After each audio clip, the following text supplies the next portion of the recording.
ॐ स्थापकाय च धर्मस्य सर्वधर्मस्वरूपिणे अवतारवरिष्ठाय रामकृष्णाय ते नमः।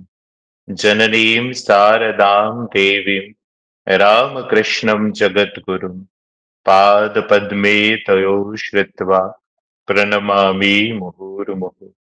नमः श्रीयतिराजाय विवेकानन्दसूरे सच्चित्सुखस्वरूपाय स्वामिने तापहारिणे।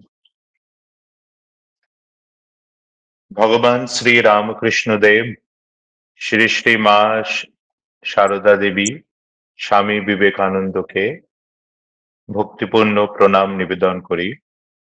নমস্কার জানাই আজকের এই অনলাইন আলোচনাতে উপস্থিত সকল শ্রীরামকৃষ্ণ ভাব অনুরাগী বৃন্দকে। ধন্যবাদ জানাই আপনাদের এই সাপ্তাহিক আলোচনাতে আজ আমাকে আমন্ত্রণ জানানোর জন্য। আজকের বিষয় শিবজ্ঞানে জীবসেবা। বিষয়টি অত্যন্ত গুরুত্বপূর্ণ এবং এর পরিধিও অনেক বিশাল। এর পরিধি অনেক বিস্তৃত এই কারণে বলছি যে স্বামীজি মহারাজ রামকৃষ্ণ মঠ ও রামকৃষ্ণ মিশনকে যে আদর্শ প্রদান করেছেন আত্মন মোক্ষার্থম জগদ্ধিতায় চ, তা মূলত এই সেবা যোগের উপরেই তার অবস্থান। ভারতবর্ষের আধ্যাত্মিকতার চিরাচরিত সুর হলো মুক্তি, এবং বিশেষ করে এই যে মুক্তির সন্ধানে সাধক সাধিকাগণ তারা প্রায় সর্বদা এবং সর্বথা সেই জগৎ অতীত সত্তাকে সন্ধান করার জন্যে এই জগৎকে তুচ্ছ করেছে। এই জগৎ মায়া, এই জগৎ বন্ধন, এবং তাকে অতিক্রম করতে পারলেই যেন আধ্যাত্মিক সেই যাত্রা শুরু হয়, যাকে আমরা বলি দ্য ওয়ার্ল্ড নেগেটিং অ্যাপ্রোচ।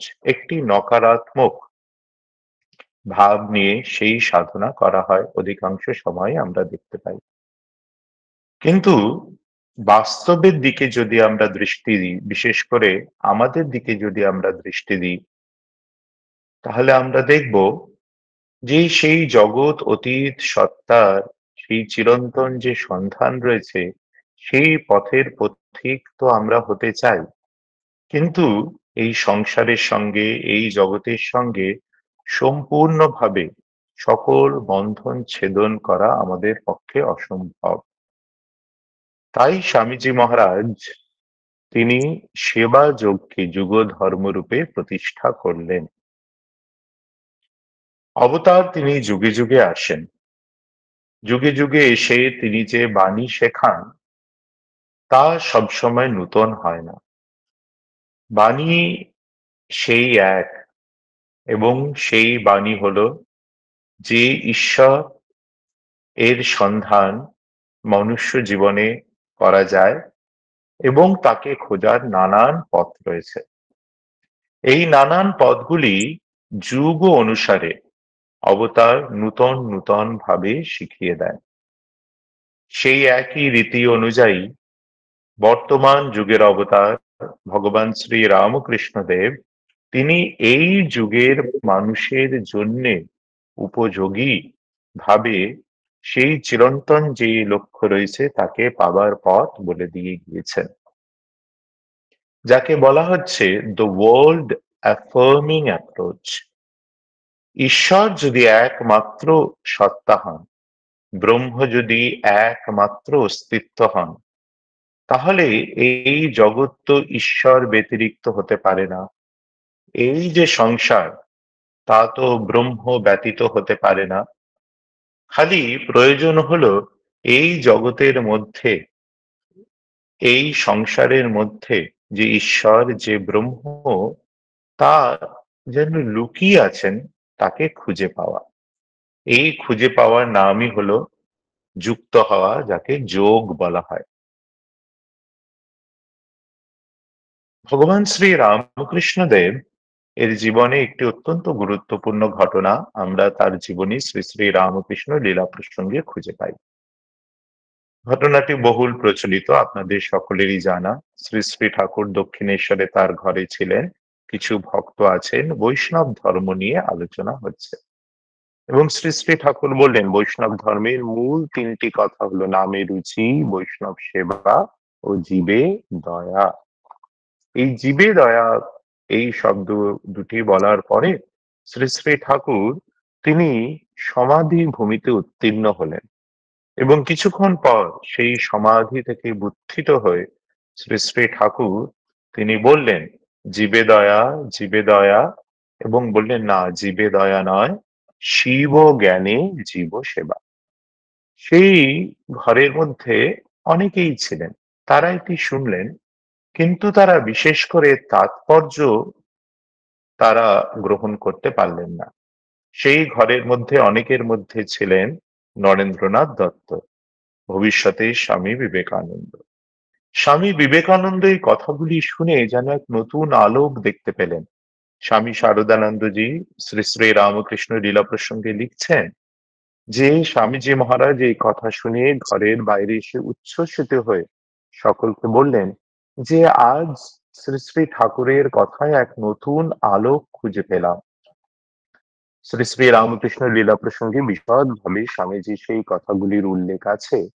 তার মধ্যে থেকে নির্যাসটুকু যদি আমরা বেছে নিই তাহলে আমরা এই খুঁজে পাই, স্বামীজি বললেন যে এতদিন মানুষ বেদান্তকে জানতো এক শুষ্ক পথ রূপে, জ্ঞান বিচারের পথ রূপে, নেতি নেতি রূপে, যাতে জগৎকে উপেক্ষা করা হয়, জগৎকে মিথ্যা বলে জগৎকে ত্যাগ করার শিক্ষা দেওয়া হয়। কিন্তু শ্রী শ্রী ঠাকুর আজ শেখালেন, তার কথায় স্বামীজি মহারাজ এক নতুন আলোক খুঁজে পেলেন যে বেদান্তর মধ্যে এক অদ্ভুত সকারাত্মক উদ্ভাবনী শক্তিও লুকিয়ে রয়েছে এবং তা হলো জগৎকে ঈশ্বর রূপে, জগৎকে শিব রূপে, জগৎকে নারায়ণ রূপে, জগৎকে ব্রহ্ম রূপে গ্রহণ করা। এই কথাটি কি নতুন? না, এই কথাটি নতুন না।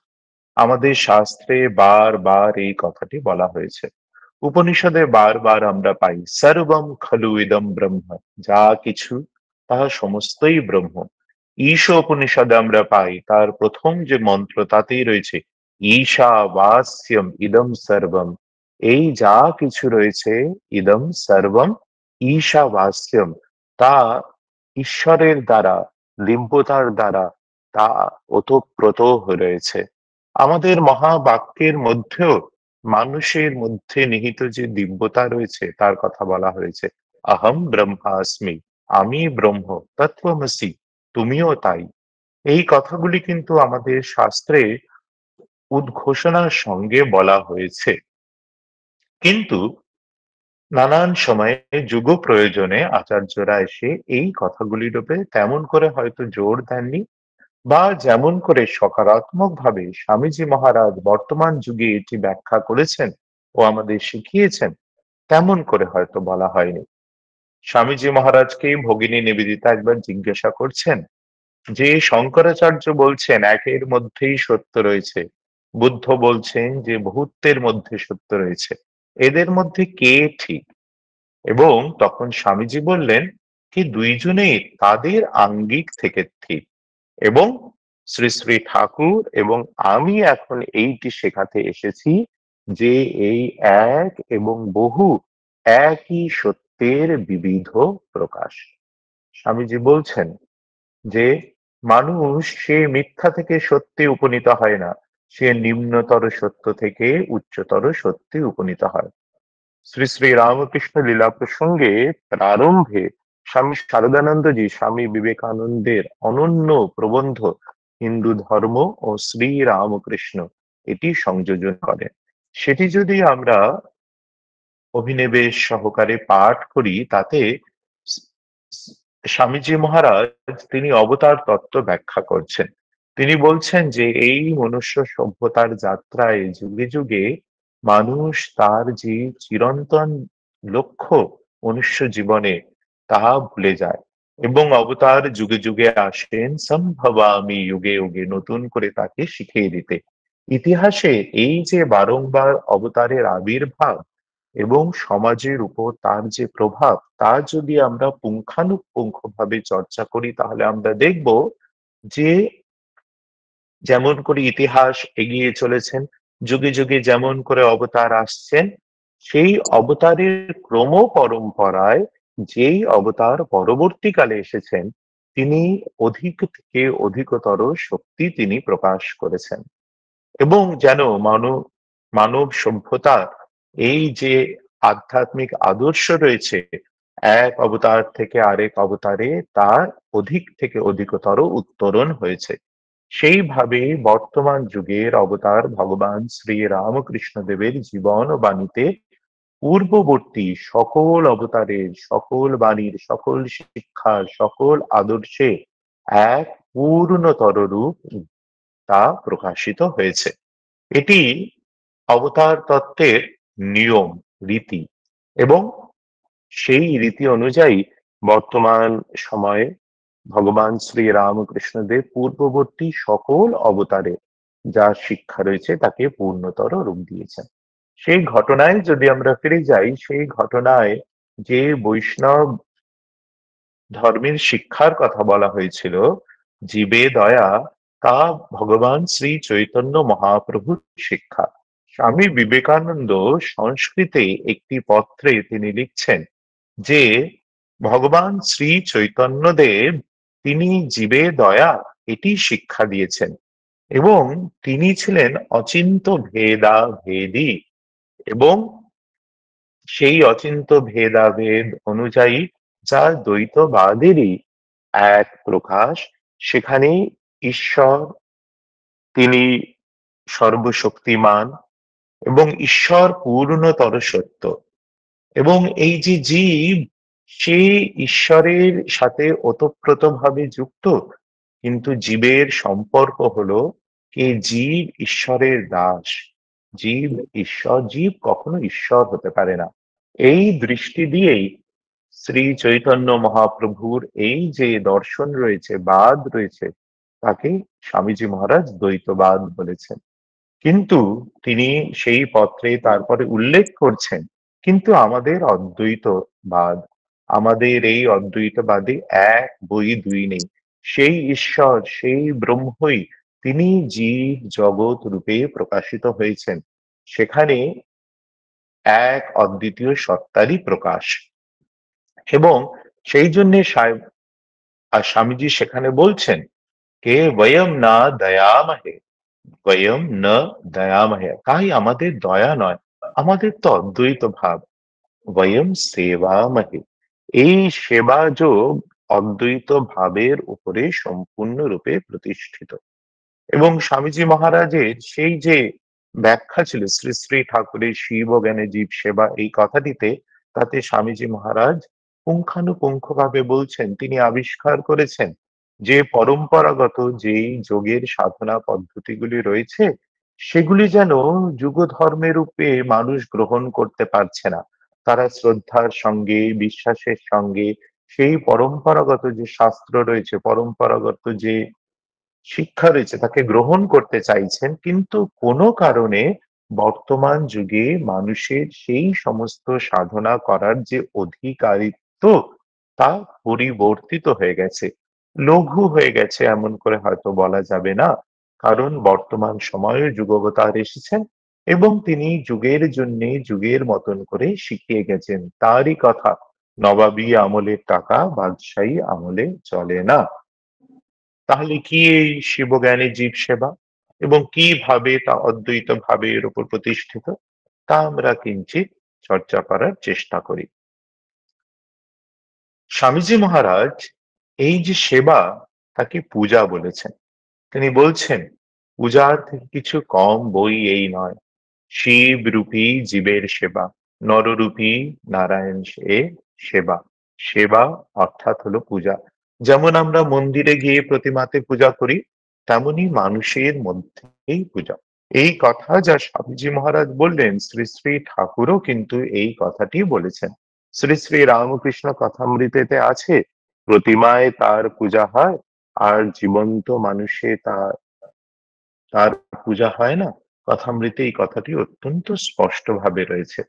কিন্তু যুগধর্মরূপে আপামর জনসাধারণ সকলকে, নারী পুরুষ ধনী দরিদ্র শিক্ষিত অশিক্ষিত সকল নির্বিশেষে এটি যুগধর্ম প্রতিষ্ঠিত করার জন্য তিনি চাপরাশ দিয়ে গেছেন স্বামী বিবেকানন্দকে। তিনি লিখে দিয়েছিলেন, নরেন শিক্ষে দেবে যখন ঘরে বাইরে হাত দেবে। তাই স্বামীজি সেই দায়িত্ব নিজের স্কন্ধে তুলে নিয়ে তিনি আমাদের সেবাযোগ শিখিয়েছেন। এবং সেই আদর্শ আত্মমোক্ষার্থম, আত্মমুক্তি জগদ্ধিত, জগতের হিত। হিত মানে এখানে সেবা, জগতের কল্যাণ, জগতের সেবা। শ্রী শ্রী ঠাকুর এই কথার মধ্যে বলছেন, কীটাণু কীট তুই কি দয়া করবি, দয়া নয় সেবা, জগতের কল্যাণ জগতের সেবা। এবং সেখানে আত্মনমোক্ষার্থম জগদ্ধিতায় চ, চ কথাটা দিয়েছেন। পণ্ডিতেরা বলছেন, ব্যাখ্যাকারেরা বলছেন, চ এখানে সমুচ্চার্থক। আত্মমুক্তি, আত্মমোক্ষার্থম এবং জগদ্ধির দুটি একে অপরের পরিপূরক, দুটি একে অপরের সমার্থক। একটি বই অন্যটির অস্তিত্ব নেই। এবং আমরা যদি এর মধ্যে সেই মহাবাক্যকে খুঁজি, তাহলে আত্মন মোক্ষার্থম যেন অহম ব্রহ্মাস্মির সমার্থক। আমার মুক্তি, আমি কে, আমি সেই ব্রহ্ম। এবং এই জগতের দিকে যখন দৃষ্টি দেব, আমাদের জীবন তো আমি এবং এই জগৎ, এই নিয়েই তো আমাদের জীবনের সকল অভিজ্ঞতা চলেছে। সেখানে খালি যদি নিজেকেই আমি ব্রহ্মরূপে খুঁজে পাই, তাহলে এই জগতের যে প্রকৃত স্বরূপ তা আমি খুঁজে পাবো না। এবং সেই যে অনুভূতি, সেই যে বোধ, সেই যে জ্ঞান অপূর্ণ থেকে যাবে। এবং সেই জন্যেই আমাদের জীবনে যা সেকিউলার এবং যা স্পিরিচুয়াল, তার মধ্যে সব সময় একটা পার্থক্য থেকে যাবে। এবং সেই জন্যেই হয়তো আমরা তখন আধ্যাত্মিকতাকে আশ্রমে, মন্দিরে, তীর্থে, ব্রতে, উৎসবে খুঁজে বেড়াবো। এবং আমাদের সংসারটিকে আমরা আলাদাভাবে দেখব। সংসারটি হলো সেকিউলার, এবং সেখানে আধ্যাত্মিকতার তেমন খুব গভীর স্থান নেই। এবং এই সমস্ত যে অবলম্বনগুলি রয়েছে, এগুলোকে আমরা আলাদা করে রাখবো এবং তার মধ্যে আমরা ঈশ্বরকে খুঁজবো। কিন্তু ঈশ্বর যদি সর্বদা থাকেন, সর্বদা থাকেন, তিনিই যদি একমাত্র অস্তিত্ব হন, তাহলে তাকে কিন্তু আমাদের সংসারের মধ্যেও খুঁজে পেতে হবে। এই কথাটি স্বামীজি যে বললেন, আচার্য শঙ্করও কিন্তু এই কথা বলেছেন। তার উক্তি আছে, ব্রহ্ম সত্য জগৎ মিথ্যা। এবং তারপরে বলছেন, জীব ব্রহ্মৈব ন অপর। জীব, জীব ব্রহ্ম এব, জীব নিশ্চিত রূপে ব্রহ্ম, না অপর, অন্য কিছু নয়। এবং কি বলছেন, ব্রহ্ম সত্য জগৎ মিথ্যা। এই যে মিথ্যা কথাটি আমাদের বাংলার যে প্রচলিত ভাষা রয়েছে, মিথ্যা কথাটির অর্থ হলো ফলস। কিন্তু বেদান্তের যে ভাষা রয়েছে তাতে মিথ্যার কিন্তু একটি আলাদা অর্থ রয়েছে। বেদান্ত ব্রহ্মকে সত্য বলছে, সত্য যা শাশ্বত, যা সনাতন, যা অপরিবর্তনশীল, যা অবিকারী, যা চিরন্তন। সেই নিয়ে কোনো প্রশ্ন নেই, সকল শাস্ত্রই এই কথা বলছেন। ব্রহ্ম, ঈশ্বর একমাত্র সত্য। যদি আমরা তাকে নিরাকার রূপে ভাবি, নির্গুণ রূপে ভাবি, তাহলে তাকে ব্রহ্ম বলি, জ্ঞান পথ দিয়ে তার দিকে এগিয়ে যাই। এবং যদি তাকে সাকার বলি, সগুণ বলি, তাহলে তাকে আমরা ঈশ্বর বলি, ভক্তিপথ দিয়ে তার দিকে এগিয়ে যাই। এক বই দুই সত্তা তো নেই। যা ব্রহ্ম জ্ঞানবাদীদের, তাই ভক্তিবাদীদের ঈশ্বর। আচার্য শঙ্কর তারপরে বললেন জগৎ মিথ্যা। এটি যদি আমরা একটু বিশদভাবে বুঝবার চেষ্টা করি, মিথ্যা কথাটির অর্থ হলো যা ভ্রম রূপ জ্ঞান। এক জায়গায় রজ্জু রয়েছে, আমি ভ্রমবশত সেখানে সর্প দেখছি। আমি মরু মরীচিকা দেখছি, মরু মরীচিকার বাস্তব কোনো অস্তিত্ব নেই। কিন্তু আমার ভ্রমবশত ধারণায়, ভ্রমবশত জ্ঞানে, আমার ভ্রমবশত ইন্দ্রিয়জন্য জ্ঞানে প্রথমে আমার মনে হচ্ছে যেখানে মরীচিকা আছে, জল আছে মরুভূমিতে, এবং পরে আমার এই প্রতীত হচ্ছে, যখন আমার আরো গভীরতর আরো পূর্ণতর জ্ঞান হচ্ছে, তখন আমি বুঝতে পারছি যে যেখানে সর্প দেখেছিলাম সেখানে রজ্জু আছে, এবং যেখানে আমি জল দেখেছিলাম তা মরু মরীচিকা বই কিছু না। সেখানেই মিথ্যা কথাটার ইংরেজি পর্যায়ের শব্দ হলো ইলিউশন, যাকে বেদান্তের ভাষায় বলা হচ্ছে অধ্যাস, যা ভ্রমবশত জ্ঞান। এবং পরে যখন পূর্ণতর জ্ঞান হয় তখন সেই যে ভ্রমবশত জ্ঞান, যাকে পূর্ণতর জ্ঞান উদিত হলে অজ্ঞান বলে প্রতীত হয়, তাকে আমরা চিনতে পারি, বুঝতে পারি। ব্রহ্ম সত্য, জগৎ মিথ্যা। আচার্য শঙ্কর বলেছেন জগৎ মিথ্যা, জগৎ পরিবর্তনশীল রূপে মিথ্যা। পরিবর্তনশীল রূপে মানে নাম রূপ ধারী এই যে জগৎ, এই জগৎ সদা পরিবর্তনশীল, স্থান কাল অনুযায়ী তা পরিবর্তনশীল হচ্ছে। আমাদের দৈনন্দিন অভিজ্ঞতাই আমাদেরকে তা খুব স্পষ্ট রূপে বলে দিচ্ছে। কিন্তু আমাদের গুরু, আমাদের শাস্ত্র, আমাদের আধ্যাত্মিক পরম্পরা আমাদের শেখাচ্ছেন যে যখন এই নাম রূপের অজ্ঞান দূর হয়, তখন এই জগৎ মিথ্যা নয়, এই জগৎ ইলিউশন নয়, এই জগৎ ভ্রমবশিত জ্ঞান রূপে যখন আমরা দেখি না, পূর্ণতর জ্ঞান যখন দেখি, সে অজ্ঞান যখন দূর হয়, তখন আমরা দেখতে পারি যে এই জগতের নাম রূপের পশ্চাতে সেই এক অদ্বিতীয় সত্তা রয়েছে। উপনিষদ ব্যাখ্যা করছেন কে বাচারম্ভনম বিকার, এই যা কিছু আমরা দেখছি, যাকে জগৎ বলছি, তাতে অসংখ্য যে বস্তু রয়েছে সেগুলি সব নাম এবং রূপে বিকার।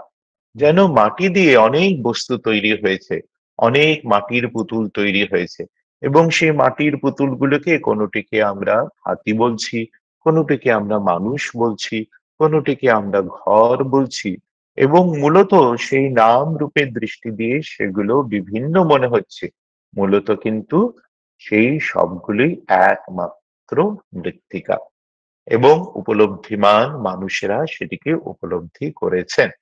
এবং আচার্য শঙ্কর এই বলছেন ব্রহ্ম সত্য জগৎ মিথ্যা, জীব ব্রহ্মৈব না অপর।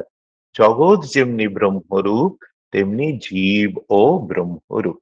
আচার্য শঙ্কর এটি বললেন, কিন্তু আচার্য শঙ্কর যখন তিনি এসেছিলেন অবতার রূপে বেদান্ত ধর্মকে, আর্য ধর্মকে, ঋষিদের ধর্মকে পুনঃ প্রতিষ্ঠা করতে, তখন হিন্দু ধর্ম ক্লিষ্ট হয়ে গেছিল নানান কর্মকাণ্ডে, এবং তখন ছিল বৌদ্ধ ধর্মের প্রভাব। তাই আচার্য শঙ্করের যুগ প্রয়োজন ছিল সেই অদ্বৈত বেদান্তকে, উপনিষদের বাণীকে পুনঃপ্রতিষ্ঠিত করা। তিনি অনেক স্তোত্র লিখে গেছেন, এবং তার মধ্যে দিয়ে তিনি এই যে ব্রহ্ম সত্তা, তা জগৎ রূপে জীব রূপে প্রকাশিত হয়েছে, তা কিন্তু তিনি উল্লেখ করেছেন। কিন্তু যুগ ধর্মরূপে তিনি প্রতিষ্ঠিত করেছেন নেতি নেতি ব্রহ্মবাদে। শ্রী শ্রী ঠাকুর আসলেন, এবং শ্রী শ্রী ঠাকুর দেখলেন বর্তমান সময় আমরা এই নেতি নেতি ভাব, আমাদের পক্ষে আমরা তা পাঠ করতে পারি, বক্তৃতায় শুনতে পারি, চিন্তন করতে পারি, কিন্তু সাধন রূপে যদি আমরা তা করতে চাই, মিথ্যাচার হয়ে যাবে। তিনি বলছেন কলিগত্যে অন্নগত প্রাণ, কলিতে দেহবোধ অত্যন্ত প্রখর, এবং এই কলিতে এই দেহবোধ যায় না, যেন কার্নিশের ওপরে বট গাছের শিকড়ের মতো, যত বিচার করো আমি যেন চলেই আসে। তবে উপায়, তবে উপায় তিনি দেখালেন। তিনি দেখালেন যে এই যে সেবা যোগ রয়েছে, এই দিয়ে জ্ঞান যোগ পরিপূর্ণতা পায়, এবং সেই জন্যেই এই চতুর্যোগের সমন্বয় তিনি শেখালেন। এবং এই চতুর্যোগের সমন্বয় আমরা যদি আমাদের দৈনন্দিন জীবনে করতে চাই, ঈশ্বরকে কেবলমাত্র আমাদের ঠাকুর ঘরে বা মন্দিরে যদি খুঁজতে না চাই, সর্বদা এবং সর্বথা সর্বমুহূর্তে যদি ঈশ্বরের উপলব্ধি করতে চাই, তাহলে এই জগতের যে কোনো অস্তিত্ব, মনুষ্যরূপী বা অন্য কোনো অস্তিত্বকে আমাদেরকে ঈশ্বর বুদ্ধিতে গ্রহণ করতেই হবে। শ্রী শ্রী ঠাকুর সেটি শেখালেন। কেমন করে জ্ঞান যোগ তা পরিপূর্ণতা পায়? সেবা যোগে জ্ঞান যোগের মূল শিক্ষা হলো নেতি নেতি। এই জগতে যা পরিবর্তনশীল তা সত্য স্বরূপ নয়, এবং তেমন করে সাধক বিচার করে। এই জগৎকে নেতি নেতি করে বিচার করে এবং এই জগতের মধ্যে তার নিজের এই যে দেহ, মন, ইন্দ্রিয়, বুদ্ধি এগুলোকেও নেতি নেতি করে। জ্ঞান যোগীর যে সাধক সে বিচার করে আমি দেহ নই, আমি মন নই। এই জ্ঞান যোগের মূল সাধক বিবেক, বিচার এবং বৈরাগ্য। প্রথমে নিত্য অনিত্য বস্তু বিবেক বিচার এবং তারপরে তা ত্যাগ। আমরা যারা সংসারে রয়েছি এই নিত্য অনিত্য বস্তু বিচার করতে গেলে আমরা যেন তা ঠিক ঠাহর করতে পারি না। আমরা কখনো কখনো এই সমস্ত প্রাচীন বেদান্ত গ্রন্থ পড়ি এবং জিনিসটাকে ঠাহর করার চেষ্টা করি, কিন্তু যেহেতু কলিতে অন্নগত প্রাণ, আমাদের দেহবোধ প্রখর, ঠিক দেহবোধ রহিত যে অনুভূতি যে কি সেটি আমাদের ভাব গোচর হয় না। কিন্তু মনে করে দেখুন, যখনই আপনি বা আমি, আমরা সকলে সেই মুহূর্তে যখন আমরা আমাদের স্বার্থ ত্যাগ করে অন্যের জন্যে নিজের স্বার্থকে বলিদান দিয়ে তাদের কল্যাণের জন্যে, তাদের মঙ্গলের জন্য, তাদের শুভহারে এই ভেবে তাদের জন্য একটি আশ্রমে হোক, আমাদের পরিবারে হোক, প্রতিবেশীর জন্যই হোক, সমাজের জন্যই হোক, দেশের জন্যই হোক, যা কিছু আমরা করেছি, যেখানে আত্ম বলিদান দিয়েছি, যেখানে স্বার্থ ত্যাগ হয়েছে, সেই মুহূর্তগুলির কথা ভেবে দেখুন। যে সেবা করেছে সে আমার এই সেবা যোগের এই কথাগুলি বলছি তার কাছে নিশ্চয়ই স্পষ্ট প্রতীত হবে। কারণ আমি যখন এগুলো চিন্তা এবং আমার এই সেবার মুহূর্তগুলোতে আমি যখন ফিরে যাই তখন আমি এই কথাগুলি যেন স্পষ্ট অর্থ খুঁজে পাই। সেবার সেই মুহূর্ততে সেবক সে নিজেকে ভুলে যায়। যখন সম্পূর্ণ শরীর, মন, প্রাণ দিয়ে সে সেবা করে সমস্ত রূপে। যখন পত্নী পতির সেবা করেন, পতি পত্নীর সেবা করেন, মাতা পিতা সন্তানের সেবা করেন, সন্তান মাতা পিতার সেবা করেন। আমরা যখন আশ্রমে গিয়ে সাধু ভক্তদের সেবা করি, আশ্রমে নানান সেবা কার্যে দরিদ্র নারায়ণ, দুঃখী নারায়ণ, রোগী নারায়ণ আমরা যখন সেবা করি, আমরা যখন পথে ঘাটে চলি, তখন মানুষের সাথে আমরা যখন সৌহার্দ্যের একটি সম্পর্ক করি এবং মানুষকে সাহায্যের হাত বাড়িয়ে দিই, যখন যে যেখানে যার যেমন প্রয়োজন রয়েছে আমরা নিজেদের স্বার্থ ত্যাগ করে যখন এগিয়ে যাই, সেই সেবাযোগী মুহূর্তে আমরা যেন নিজেকে ভুলে যাই। এই নিজেকে ভুলে যাওয়াই তো নিজের দেহকে ভুলে যাওয়া। এই নিজেকে ভুলে যাওয়াই তো নিজের এই যে স্বার্থ অস্তিত্বকে ভুলে যাওয়া। তাই জ্ঞান যোগ যা কঠিন মনে হয়, সেই জ্ঞান যুগকে বর্তমান যুগ ধর্ম সেবা যোগে রং রাঙিয়ে দিয়ে স্বামীজি মহারাজ জ্ঞান যুগকে প্রতিষ্ঠা করলেন। এমনই ভাবে চতুর্যোগের অন্য যোগগুলোকেও স্বামীজি মহারাজ বা যোগে সাথে তাকে যুক্ত করে তাকে পরিপূর্ণতা। আমরা যদি ভক্তি যুগের কথা ভাবি, পরম্পরাগতভাবে ভক্তি যুগকে বলা হয়েছে আছেন, আমরা তার ভক্ত, আমরা তার দাস এবং তার প্রীতি, তার সেবাই হলো ভক্তের জীবনের। ভক্তের যে বলে কিছু নেই, সে যা কিছু করে সে ভগবানকে প্রসন্ন করার জন্যই করে। ভগবান ভগবানকে প্রসন্ন করার জন্য, ভগবানের সেবা ভগবানকে প্রসন্ন করার জন্য, ভক্তের অস্তিত্ব একমাত্র ভগবানকে প্রসন্ন করার জন্য। কিন্তু বর্তমানে আমরা যে ভক্তি বলি তা বৈধ ভক্তি এবং বৈধ ভক্তি বর্তমানে যেন ব্যক্তিগত স্বার্থপর একটা নামান্তর হয়ে গিয়েছে। আমরা মন্দিরে যাই কেবলমাত্র প্রার্থনা করতে, আমরা নানা পূজা পাঠ ব্রত তাই করি কেবলমাত্র আমাদের মনের যে নানান ইচ্ছাগুলি রয়েছে সেগুলি দেবতার সামনে নিবেদন করে নিজেদের সেই ইচ্ছাগুলি চরিতার্থ করতে। যেই মন্দির যে দেবতা আমাদের এই ইচ্ছা চরিতার্থ করেন তাকে আমরা জাগ্রত এই ভবিষ্যৎ করি। আমরা নানান পুণ্য লাভের আশায় দেবতাকে কেবলমাত্র প্রসন্ন করার জন্য নয়, ভগবান আমাদের জন্য যেন একজন বড় দাতা বা আমাদের জীবনের নানান যে সমস্যা রয়েছে ছিল সমাধান চাবিকাঠি হলেন ভগবান। স্বামীজি বলছেন এই দোকানদারির ধর্ম। এই এমন করে ভক্তি সাধনা হয় না। এবং একে তো ভক্তি বলাই যায় না। ভক্তি মানে নিঃস্বার্থ ভগবানের প্রতি প্রেম। ভগবানকে আমরা যখন ভক্তিযোগের পরমভাবে খুঁজি, তখন ভগবানকে আমরা প্রতিমার মধ্যে খুঁজি, নানা প্রতীকের মধ্যে খুঁজি, মন্দিরের মধ্যে খুঁজি। ঈশ্বর যদি সর্বত্র থেকে থাকেন, সকল শাস্ত্র সকল ধর্ম শ্রী শ্রী ঠাকুরের কথা, প্রতিমায় তার পূজা জীবন্ত সে হয় না? জীবন্ত মানুষ তো ঈশ্বরেরই এক প্রতীক। তাহলে এই জীবন্ত মানুষে যদি ভগবানের আমি করি, তাহলে দেখব সেখানে স্বাভাবিকভাবেই যখন আমি জীবন্ত মানুষকে ঈশ্বর জ্ঞানে, নরকে নারায়ণ জ্ঞানে, জীবকে শিব জ্ঞানে আমি সেবা করব, যা এই ভাব নিয়ে, তখন আপনা থেকেই স্বাভাবিকভাবেই কত স্বতঃস্ফূর্তভাবে আমার স্বার্থপরতার নাশ হবে। সেবার আমি এমনি সেবার প্রভাব সেখানে স্বার্থপর, যেখানে সেখানে হয় না।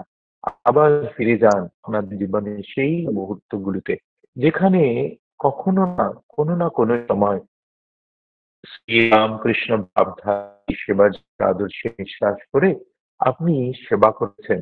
নরের মধ্যে নারায়ণকে খুঁজেছেন, জীবের মধ্যে শিবকে খুঁজেছেন, এবং নিজের স্বার্থকে ত্যাগ করে যথাসাধ্য তার জন্যে কিছু না কিছু অর্পণ করেছেন, সেবা অর্পণ করেছেন। সেখানেই যেন সেই ভক্তির পূর্ণতা আমরা খুঁজে পাই। মন্দিরের ঈশ্বর তিনি পূজা গ্রহণ করলেন, কিন্তু সেই অনুভূতি আমাদের হয় না।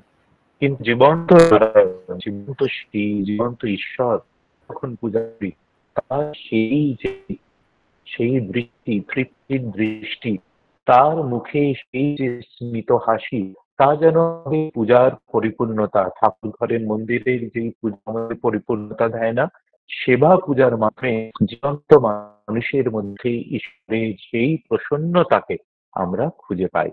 তাই স্বামীজি বর্তমানে সেবা যোগকে গিয়ে ভক্তি যোগকেও পরিপূর্ণ ছিলেন। কর্মযোগ কথা বলছিলাম। কর্মযোগের মধ্যে নিষ্কাম হতে বলা হয়েছে। কথাটি আমাদের শাস্ত্রগত, কথাটি আদর্শগত। কিন্তু যখন আমরা প্রয়াস করে দেখেছি এবং কোন রকমের মিথ্যাচার না করে, কোন রকমের ভণিতা না করে, কোন রকমের ঠিক যেমন ভাবে আমরা অনুভব করেছি তেমন ভাবে যদি আমরা জিনিসটিকে নিজেদের প্রশ্নের উত্তর নিজেদের কাছেই দিই, তাহলে আমরা দেখতে পাবো যে নিষ্কাম হওয়া অত্যন্ত দুরূহ। কোথাও না কোথা থেকে কর্মফলের আশা চলে আসে। আমরা সফলতা পেলে আমরা খুশি হই, বিফল হলে আমরা উহ্যমান হয়ে পড়ি। যা কিছু করি একটি ফলের আশা যেন তার মধ্যে থেকেই যায়। কর্মফলের আশা বিনা, যাকে বলা হয় কোনো সময় লক্ষ্য আমরা কেমন করে করব। কোন বলা আছে কোন একটি কথাতে, প্রয়োজন বিনা মন্দ বিনা প্রবর্ততে। প্রয়োজন ছাড়া মন্দ যে অল্প বুদ্ধি, সেও কোনো কাজ করে না। তাহলে মানুষ সে প্রয়োজন বিনা, লক্ষ্য বিনা, কারণ সে কেমন করে নিষ্কাম ভাবে কাজ করবে। এবং সেই জন্যে কর্মযোগে সাধন করতে গিয়ে আমরা বারবার দেখি যে বাস্তবত আমাদের মধ্যে সেই কামনার কিঞ্চিত বা অধিকতর স্পর্শ এসেই যাচ্ছে। আবার সেবাযোগ এসে কর্মযোগকে পরিপূর্ণতা দেয়। সেবাযোগ যখন আমরা সেবা কর্ম করি, তখন তার একটা স্বাভাবিক ফল হলো আনন্দ লাভ। সেই আনন্দ কিন্তু স্বার্থপরতার আনন্দ নয়। সেই আনন্দ এক আধ্যাত্মিক আনন্দ, কাম আনন্দ। যখনই আমরা যার জন্য কিছু করি, বিশেষ করে বারবার সেবাযোগের কথা বলতে গেলে মনে আসে আমাদের মায়ের কথা।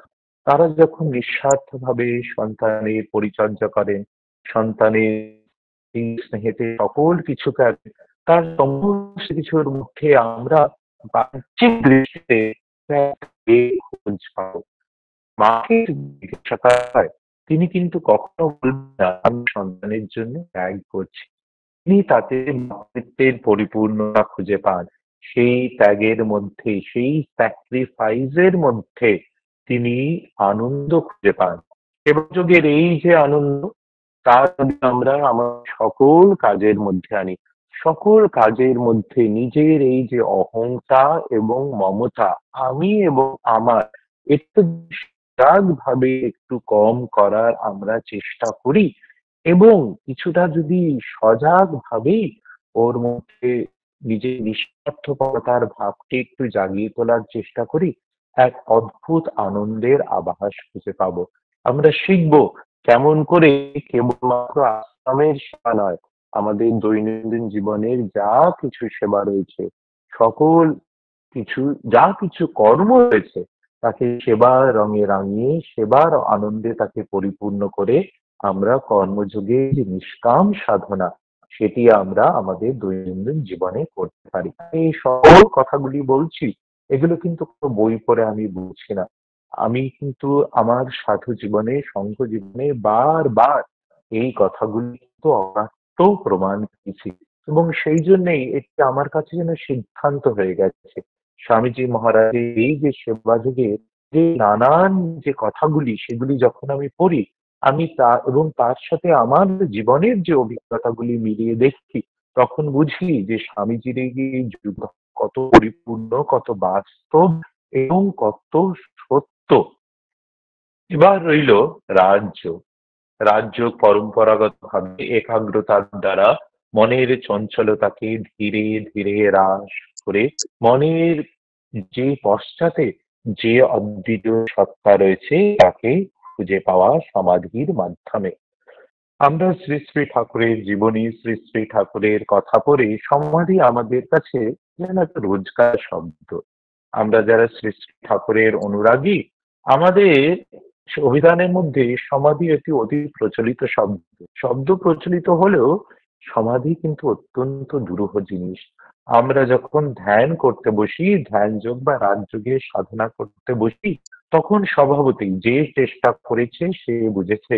অর্জুন যেমন শ্রীকৃষ্ণকে বলছেন, মন যেন তা অন্যের মতন, বায়ুর মতন দুষ্কর, তাকে বশে আনা অত্যন্ত কঠিন, অত্যন্ত কঠিন।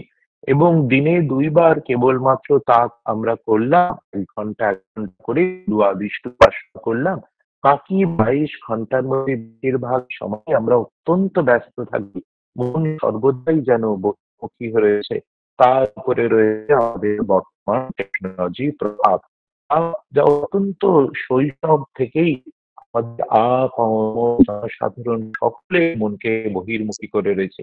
Social media is nothing but a distraction. আমরা মনে করি এন্টারটেইনমেন্ট, সাধকের দৃষ্টি দিয়ে যদি দেখি, then social media is nothing but a distraction. আমি ফেসবুক দেখছি বা অন্যান্য যা কিছু দেখছি, কি দেখছি তাতে আমার মনের মধ্যে কি প্রভাব পড়বে আমার সেই জানা নেই। ফেসবুকের মধ্যে একের পর এক দৃশ্য আসছে এবং তাতে মনে সুপ্রভাব পড়বে না কুপ্রভাব পড়বে আমার জানা নেই। কিন্তু যখন আমি সেই সেই টেকনোলজি, সেই প্রভাব আমার মনে পড়ছে, ততক্ষণের মধ্যে মনে একটা দাগ রেখে দিয়ে সেটি চলে গেছে। কিন্তু বর্তমান সময় আমরা আমাদের দৈনন্দিন জীবন যদি দেখি, যতই আমরা নিজেদেরকে সেই সাধক বলি, একনিষ্ঠ বলি, ইত্যাদি বলি, মোবাইল ছাড়া কি আমরা বাঁচতে পারবো? এই সোশ্যাল মিডিয়াকে অগ্রাহ্য করে কি আমরা বাঁচতে পারবো? আমাদের এই যুগের কি সে অধিকারিত্ব আছে রাজযোগের সেই নিবাত নিষ্কম্প মনের অবস্থাকে গ্রহণ করা? তবে রাজযোগের এই যে একাগ্রতা সাধনা, তাকে আমরা ছেড়ে দেব? না, সেবা যোগ যদি আমরা করি, তাহলে যেন আমরা সেই একাগ্রতার যে অভ্যাস, তাকে আবার খুঁজে পাবো। শ্রী শিব মানস পূজা স্তোত্রে আদি শঙ্করাচার্য লিখছেন, ইয়দ ইয়দ কৌমি তৎ তৎ শম্ভো তব আরাধনম। রামপ্রসাদ দিচ্ছি, রামপ্রসাদ লিখছেন যে মন বলি ভজকালী, ইচ্ছা হয় তোর তোর যে আচারে, এবং শেষে বলছেন যে যা কিছু আমি করি, আমি মাকে প্রদক্ষিণ করছি এবং নগর প্রদক্ষিণ করছি তা যেন মাকে প্রদক্ষিণ করছি, যা কিছু করছি তা যেন মায়ের সাথে আমাকে যুক্ত করে রাখছে।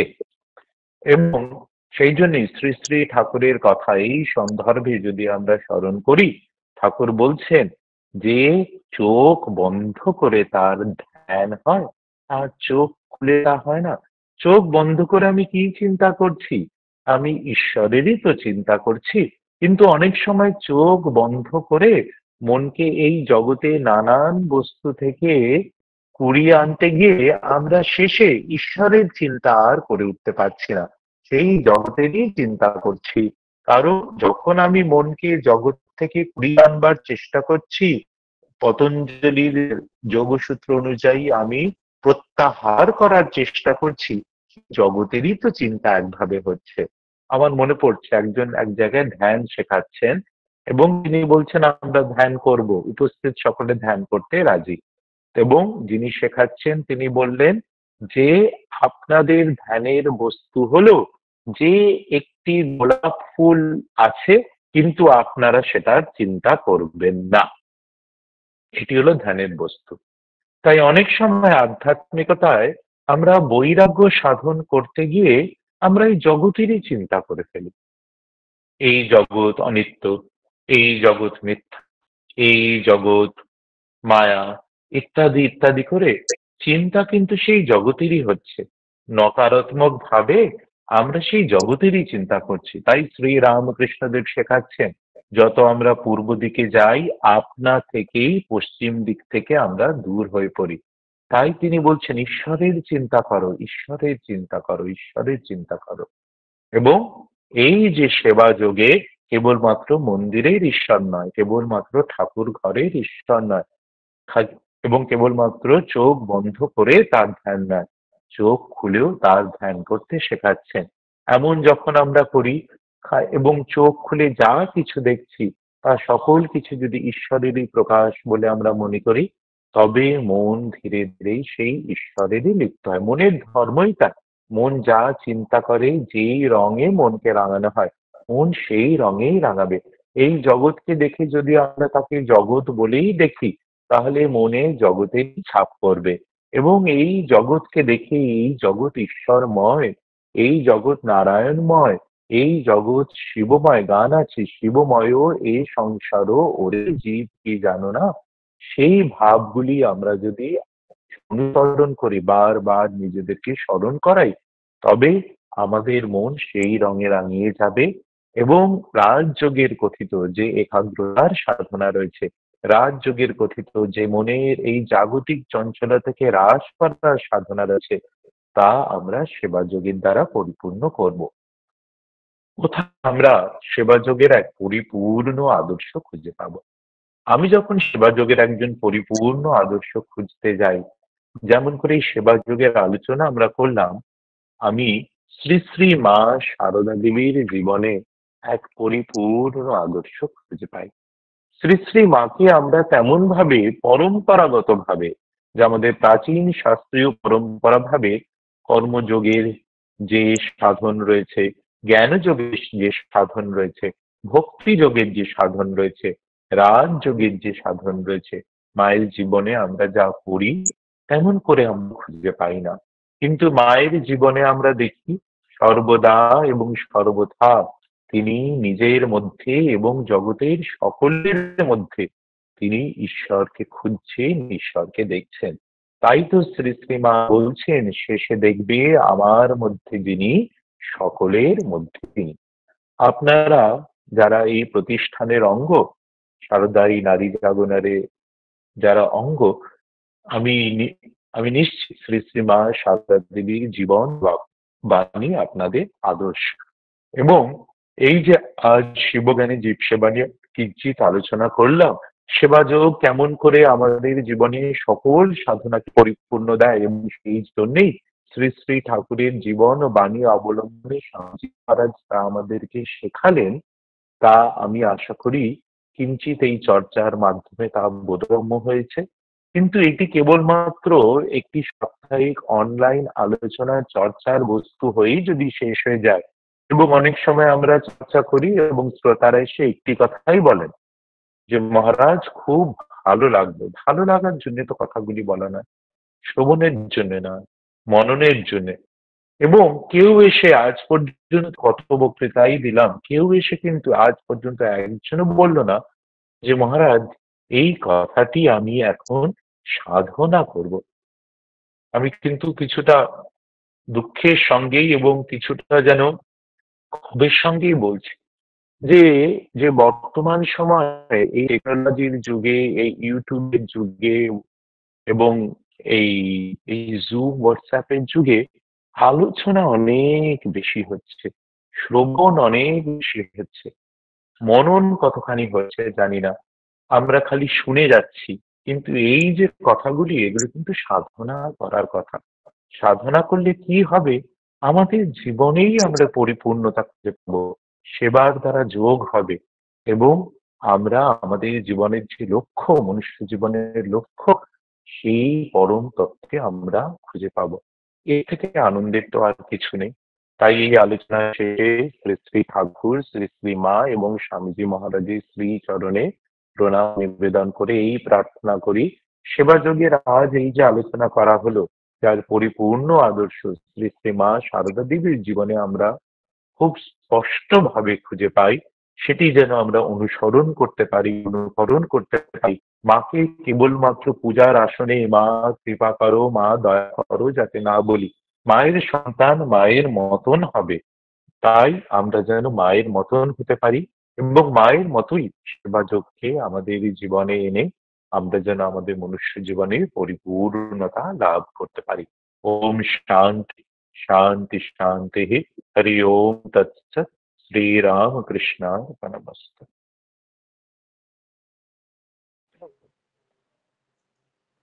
মহারাজজি, পূজনীয় মহারাজজিকে আমাদের সশ্রদ্ধ প্রণাম নিবেদন করি। তিনি এতক্ষণ আমাদের আলোচ্য বিষয় শিবজ্ঞানে জীবসেবা সম্বন্ধে যা কিছু আমাদের বললেন, আমরা চেষ্টা করব তা ভবিষ্যতে মনন করার। আর এই উনি যে চর্চা নিয়ে আলোচনা করলেন, শিবজ্ঞানে জীবসেবা, সেটি আমাদের যাতে চলার ক্ষেত্রে পাথেয় হয়, আমরা তারই চেষ্টা করব। আমরা আমাদের পরবর্তী পর্যায়ে চলে যাই। কেউ মহারাজজিকে যদি কেউ কোনো প্রশ্ন করতে ইচ্ছুক হন, তাহলে তারা হ্যান্ড রেজ অপশন অথবা চ্যাট বক্সে লিখে সেটা করতে পারেন। প্রশ্নের জন্য সময় কতখানি আছে? 15 মিনিট মহারাজজি, 15 মিনিট। আচ্ছা, ঠিক আছে। হ্যাঁ, যারা প্রশ্ন করছেন করুন। প্রণাম মহারাজজি। নমস্কার। হ্যাঁ, জয় ঠাকুর। মহারাজজি, ওঙ্কারের ব্যাখ্যা বলতে এখানে কি বোঝাতে হয়েছে? যিনি ঠাকুর বলেছেন ওঙ্কার, ওঙ্কারের ব্যাখ্যা এখানে ঠাকুর কি করে দিতে চেয়েছেন? এখানে কথামিত্রতে লেখা আছে এক জায়গায়। ওমকারের ব্যাখ্যা আমাদের কোন জায়গায় কি লেখা আছে ওটা? ঠাকুর বলেছেন না, আমি ঘন্টার টং শব্দ দিয়ে দিতে চাইছি, তো এখানে ঠাকুর ঘন্টার টং শব্দ মানে কি বলতে চাইছে? আমার যে মনে হচ্ছে ঠাকুর বলছেন যে যে সন্ধ্যা গায়ত্রীতে লয় হয় এবং গায়ত্রী ওমকারে লয় হয়। সন্ধ্যার মধ্যে আমরা ঈশ্বরকে এক ইষ্ট রূপে, আমার কাঙ্ক্ষিত বাঞ্ছিত সেই নাম রূপে আমরা পূজা করি, গুরু আদিষ্ট পদ্ধতি। এবং তার মধ্যে ঈশ্বরকে আমি ভক্ত এবং তিনি ভগবান, এইভাবেই আমরা তিনি আমার হৃদয়ে স্থিত রয়েছেন, আমি তার নাম করছি, আমি মানুষ ভাবে তার পূজা করছি ইত্যাদি নানান ভাবে, নানান উপাচারে, নানান ভাবে গুরু আমাদের শেখান সেই ইষ্টদেবের পূজা করতে। এটি হলো সন্ধ্যার কথা, উপাসনা। গায়ত্রী মন্ত্রে বলা হয়েছে সেই এক দিব্য অস্তিত্বের কথা। এই যে নানান ইষ্টের নাম রূপ রয়েছে গায়ত্রী মন্ত্রে, যেন সেই সকল যে ঈশ্বরের নাম রূপ রয়েছে এক জ্যোতির্ময় রূপে গিয়ে তা লয় হয়, তা যেন লীন হয়, তা সব এক হয়ে যায়। এ যেন ধীরে ধীরে বহুত্তর থেকে একত্তর দিকে আমাদের অগ্রগতি। এবং প্রথমে আমরা দেখি নানান জনে নিজেদের রুচি অনুসার ইষ্টের নানান নাম নানান রূপ। গায়ত্রী মন্ত্রে কিন্তু ঈশ্বরের এক জ্যোতির্ময় রূপের কথা বলা হচ্ছে। হুম, এবং ওঙ্কারে কি হচ্ছে, হুম, ঈশ্বরের গায়ত্রী মন্ত্রে যে সাকার সগুণ রূপ রয়েছে তা হুম, এক নির্গুণ নিরাকার তত্ত্বেতে গিয়ে তা প্রকাশিত হচ্ছে। ওমকারের মধ্যে ঈশ্বরের বিশেষ করে কোনো রূপকে আমরা খুঁজে পাই না। এবং হুম, সেখানে ঠাকুরের এই যে কথা আমার যা মনে হয়, সন্ধ্যা গায়ত্রীতে লয় হয় এবং গায়ত্রী ওঙ্কারে লয় হয়, নয় এবং হয়। ওঙ্কারের যে উচ্চারণ তা যেন শব্দ থেকে টং করে একটা শব্দ হলো, এবং হ্যাঁ, যেন তা যেন শব্দ থেকে এক নৈঃশব্দের দিকে আমাদের নিয়ে যায়, এক অস্তিত্বের থেকে, এক ইন্দ্রিয় গ্রাহ্য শব্দ থেকে এক অস্তিত্বের যে অস্তিত্বের অতীত এক সত্তার দিকে নিয়ে যায়। সকল শাস্ত্র বলছেন যে ব্রহ্ম তিনি সাকার, তিনি ভক্তের ভগবান। আবার হুম, একই সময় ব্রহ্ম নিরাকার, ঈশ্বর সাকার এবং নিরাকার দুই। তাই আমার যেটা মনে হয় শ্রী শ্রী ঠাকুর হুম, নিজের মধ্যে ঈশ্বরত্বকে জাগাতে হবে, এবং নিজের মধ্যে ঈশ্বরকে খুঁজে পেলেই, নিজের মধ্যে শিবকে খুঁজে পেলেই তবে তো আমি অন্যের মধ্যে শিবকে খুঁজে পাবো। তাই সেবা যুগের মধ্যে যে সেবক সে ছোট নয়, যে সেব্য সে বড় নয়। আমাদের পূজা বিজ্ঞানে আছে দেব ভূত্বা দেবম ইয়জে, দেব দেবতা হয়ে দেবতার পূজা করো। এবং আমরা দেখছি যে শ্রীমৎ ভাগবতে শ্রী রাসলীলার যে যে পরম মুহূর্ত, তাতে গোপীরা, বৃন্দাবনের গোপীরা, তারা শ্রীকৃষ্ণকে নিজেদেরকে শ্রীকৃষ্ণ মনে করছেন। শ্রী শ্রী মায়েরও সেই প্রণাম মন্ত্রে রয়েছে তদ ভাব রঞ্জিতা, তিনি তার ভাবে রঞ্জিত। আমি যদি অন্য একজনকে আপন মনে না করি তাহলে সর্বদাই এক দূরত্ব থেকে যাবে। বৈষ্ণব সাধনার মধ্যেও যে পঞ্চভাব রয়েছে, দাস্য সখ্য বাৎসল্য, শান্ত দাস্য সখ্য বাৎসল্য মধুর, এবং তার মধ্যে বলা হচ্ছে যে ধীরে ধীরে ঈশ্বরের ঐশ্বর্য, ভগবানের ঐশ্বর্য ভক্তের কাছে ধীরে ধীরে কম হতে থাকছে, এবং মধুর ভাবে সে আপনার থেকেও আপনা। এবং শ্রী শ্রী রামকৃষ্ণ লীলা প্রসঙ্গে স্বামী শারদানন্দজি বলছেন ঠাকুরের মধুর ভাবের পরাকাষ্ঠা হলো অদ্বৈত ভাব, যেখানে এক দুই দুই নেই। হনুমানজিও তিনি বলছেন যে দেহ বুদ্ধা দাস হোসনি, আমি যখন নিজেকে দেহ কল্পনা করি তখন আমি নিজেকে দেহ, নিজেকে সেবক, এবং শ্রী রামচন্দ্র আমি আপনাকে প্রভু মনে করি। যখন আমি আপনাকে পূর্ণ মনে করি তখন আমি নিজেকে অংশ মনে করি, কিন্তু যখন আমি আত্মবুদ্ধিতে থাকি, যখন আমি পূর্ণ জ্ঞানে থাকি, তখন আমি এই উপলব্ধি করি যে আমি আপনি, আপনি আমি। এটি হলো সকল যে সাধনার শেষ কথা। এবং স্বামীজি বলছেন যে শ্রী রামকৃষ্ণ অবতারে, শ্রী চৈতন্য অবতারের এবং পূর্বের সকল অবতারের পূর্ণতা প্রাপ্ত হয়েছেন। তাই শ্রী শ্রী ঠাকুরের এই অদ্বৈত যে অনুভূতিতে ভগবান শ্রী চৈতন্য প্রদর্শিত যে দ্বৈত ভাবের অনুভূতি রয়েছে তা যেন পূর্ণতা পেয়েছে।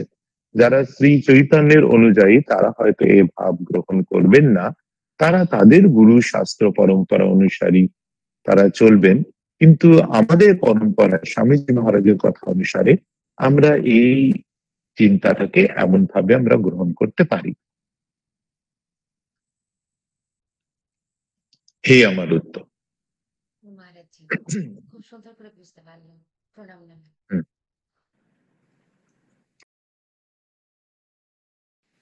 আমরা আজকের দেবোত্তর সমাবেশের অন্তিম পর্বে চলে এসেছি।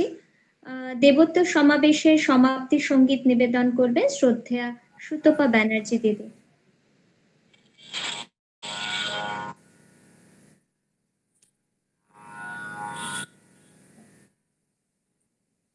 ঠাকুরমা স্বামীজির চরণে আভূমি লুণ্ঠিত প্রণতি জানিয়ে, মহারাজজিকে আমার সশ্রদ্ধ প্রণাম জানিয়ে আমি একটি বিবেক গীতি পরিবেশন করছি।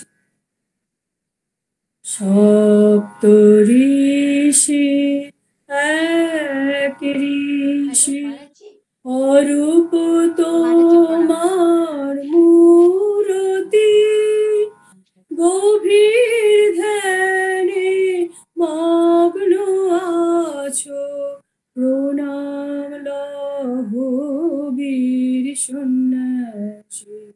সপ্ত ঋষি এক ঋষি অরূপ তোমার মূরতি, গভীর ধ্যানে মগ্ন আছো, প্রণাম লহ বীর সন্ন্যাসী। সপ্ত ঋষি এক ঋষি দেবের দেব মহেশ্বর, তুমি প্রভু পরমেশ্বর। দেবের দেব মহেশ্বর, তুমি প্রভু পরমেশ্বর। নরদেহ করে ধারণ, নরদেহ করে ধারণ, উদ্ধারিলে ধর্ম সনাতন। সপ্ত ঋষি এক ঋষি অরূপ তোমার মূরতি, গভীর ধ্যানে মগ্ন আছো, প্রণাম লহ বীর সন্ন্যাসী। সপ্ত ঋষি এক ঋষি সাজিয়া যোগী ভিখারি, যোগী সম্রাট নটবর। শ্রীরাম কৃষ্ণ কথামৃতে জানিল জগ তোমার ঘর। সাজিয়া যোগী ভিখারি, যোগী সম্রাট নটবর। শ্রীরাম কৃষ্ণ কথামৃতে জানিল জগ তোমার ঘর। বিশ্ব মাঝে শোনালে বাণী, তুমি প্রভু স্বামীজি। বিশ্ব মাঝে শোনালে বাণী, তুমি প্রভু স্বামীজি। জীবে প্রেম করে যে জন, জীবে প্রেম করে যে জন, সেই জন সে দিয়েছে ঈশ্বর। সপ্ত ঋষি এক ঋষি অরূপ তোমার মূরতি, গভীর ধ্যানে মগ্ন আছো, প্রণাম লহ বীর সন্ন্যাসী।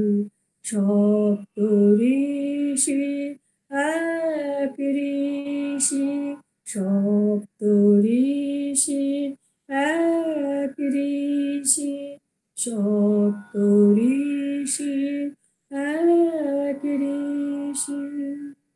জয় ঠাকুর, জয় মা, জয় স্বামীজি মহারাজ। মহারাজজিকে আমার সশ্রদ্ধ প্রণাম।